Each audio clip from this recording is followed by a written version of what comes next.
आज के online class में आप सभी का स्वागत है। आज हम भारत के भौतिक प्रदेश के अंतर्गत तटीय मैदान का अध्ययन करेंगे। इससे पूर्व की कक्षा में हमने उत्तर की उच्च पर्वतीय श्रेणी जिसमें ट्रांस हिमालय, हिमालय एवं पूर्वांचल का अध्ययन किया था तथा उत्तर के विशाल मैदान एवं प्रायद्वीपीय पठार का भी अध्ययन हम कर चुके हैं। आज हम तटीय मैदान का अध्ययन करेंगे। भारत की मुख्य भूमि के अंतर्गत 6100 किलोमीटर लंबी तटरेखा है। इस रेखा के समीपवर्ती भाग में अनाच्छादन एवं निक्षेपण की प्रक्रिया के द्वारा सामान्य रूप से क्रमशः पश्चिमी एवं पूर्वी तटीय मैदान का निर्माण हुआ है। यानी जो भारत प्रायद्वीपीय भारत है उसकी जो तटरेखा की जो लंबाई है वो 6100 किलोमीटर है और इस तटवर्ती जो 6100 किलोमीटर लंबी जो तटरेखा है इसके समीपवर्ती भाग में पश्चिमी घाट एवं पूर्वी घाट से निकलने वाली नदियों के अपर्दन तथा निक्षेपण की प्रक्रिया के द्वारा सामान्य रूप से क्रमशः पश्चिमी एवं पूर्वी तटीय मैदान का निर्माण हुआ है। उत्पत्ति, संरचना एवं अन्य विशेषताओं में अंतर होने के कारण इस तटीय मैदान को दो भागों में विभाजित किया जाता है, पश्चिमी तटीय मैदान एवं पूर्वी तटीय मैदान। पश्चिमी तटीय मैदान इसका विस्तार गुजरात राज्य से केरल राज्य तक है, यानी कि पश्चिमी तटीय मैदान कच्छ के रण से लेकर कन्याकुमारी तक विस्तृत है। इस मैदान की उत्पत्ति पश्चिमी घाट के पश्चिमी प्रदेशों में नदियों द्वारा अपरदन के परिणाम स्वरूप हुई है।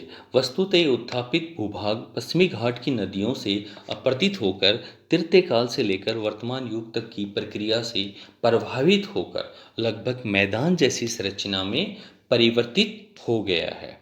यानी कि पश्चिमी घाट से निकलने वाली नदियों के अपरदन के परिणाम स्वरूप पश्चिमी तटीय मैदान के अधिकतर भाग का निर्माण हुआ है और ये वर्तमान में मैदान जैसी संरचना में बदल गया है। पश्चिमी तटीय मैदान के मुख्य भाग को उत्तर से दक्षिण की ओर क्रमशः कच्छ का रण एवं गुजरात का मैदान, कोंकण का मैदान एवं मालाबार के मैदान में विभाजित किया जाता है। कच्छ का रण संभवतः ये भूभाग समुद्र का अभिन्न अंग था।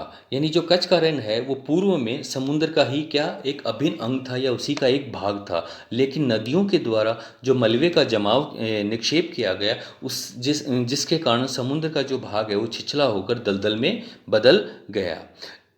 दलदली भूभाग होने के कारण या फिर ये कहें कि समुद्र का अभिन्न अंग होने के कारण या नदियों के निक्षेप के कारण ये नवीनतम मैदान है या नवीनतम मैदान जैसी संरचना है जिसकी ऊंचाई समुद्र तल से कम है। अतः अक्सर यहाँ पे ज्वार आते रहते हैं जिससे समुद्र का लवणीय जल यहाँ फैल जाता है। अतः जो कच्छ का रण है वो एक लवणीय क्षेत्र है।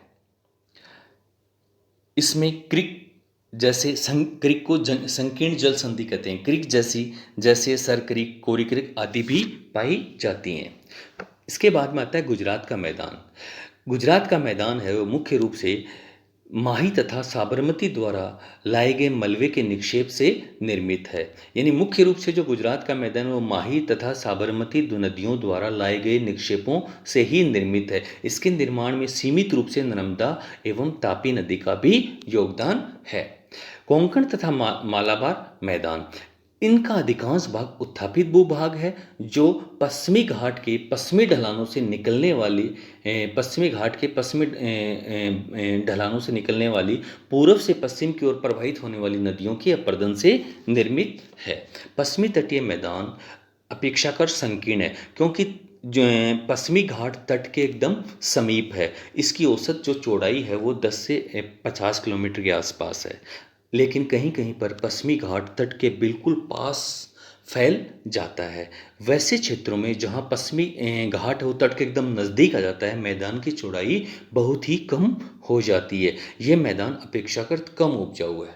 यानी गुजरात के मैदान को छोड़कर पश्चिमी तटवर्ती जो मैदान है वो अधिकांशतः अपरदित मैदान है, नदियों के अपरदन से निर्मित है, इसलिए इस मैदान के अंदर जलोढ़ मिट्टी का अभाव पाया जाता है। अतः ये क्या है, कम उपजाऊ है। कहीं कहीं नदियों द्वारा निक्षेपित मोटे तलछट निक्षेपित हैं या पाए जाते हैं, इसलिए ही ये मतलब जहाँ पे जो अवसाद भी पाए जाते हैं वो कैसे हैं, मोटे हैं।